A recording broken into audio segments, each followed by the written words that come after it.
What's up, everybody? Hope you're following along on the main reading, but if you need to catch up or if you are a little bit behind, this is day 9 recap.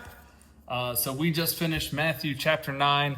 Jesus is still performing miracles. He is preaching. He's going through the villages and he is healing every type of disease and sickness. So at first, the first thing we get introduced to is that Jesus heals a paralyzed man. His friends bring him on a mat. Jesus says, "Take heart, son, your sins are forgiven."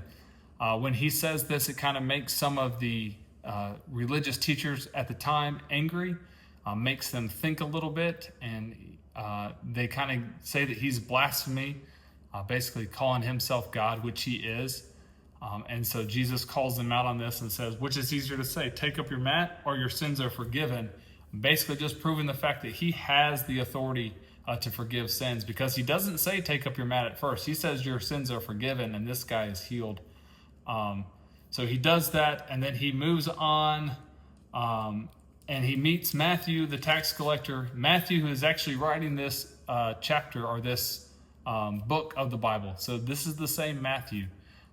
But then Jesus gives us those great words that the well don't need a doctor, but it's the sick. So he eats dinner with him and his friends, other sinners. Once again, this makes the religious teachers at the time mad. But Jesus came as the ultimate physician to heal us. And so he did not come for the righteous, but he came for sinners, which gives me hope personally, because I am a sinner. I do make mistakes.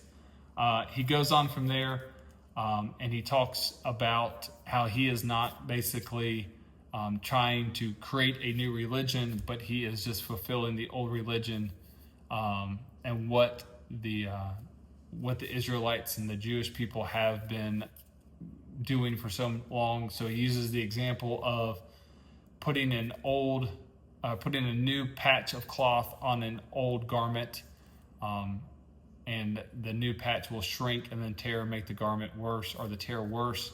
He also uses the example of wineskins. Putting new wine in an old wineskin, the wine would then ferment and cause that skin to bust, and then they would both be useless. So he says put new wine in new wineskins and old wine in old wineskins. Basically just kind of using an analogy that he's not trying to do necessarily anything new, but there is a separation, and this is the new gospel, so to speak, the good news.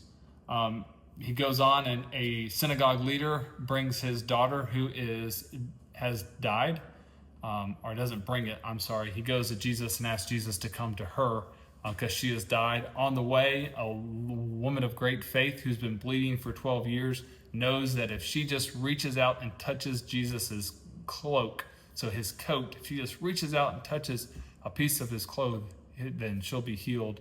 And she is, because of that great faith that she has in Jesus. Then Jesus gets to the leader's house. He walks in. Everybody is sad. Everybody's crying because this little girl has passed away. But Jesus basically puts them outside and says, she's not dead, she's just asleep. And they laugh at him. But they go outside, Jesus walks in, holds her hand, and she wakes up from being dead. And that, to me, is just amazing. But then he continues to go on. He heals another couple of blind men. He also heals a demon-possessed man who is mute, and he speaks. And then he basically asks his disciples to pray, because all of us are like sheep without a shepherd, and that we're just wandering and we're hopeless. And so there are so many people that need him. And so he's asking the disciples to pray for workers in the harvest field, that they can go out and bring more people to him. So that concludes Matthew chapter 9. Like I said, I hope you're following along on the main chapter, where we actually go word by word and we read through it. But if you're not, hit the subscribe button. You can catch up on the recaps every day. That's all I got. Love you.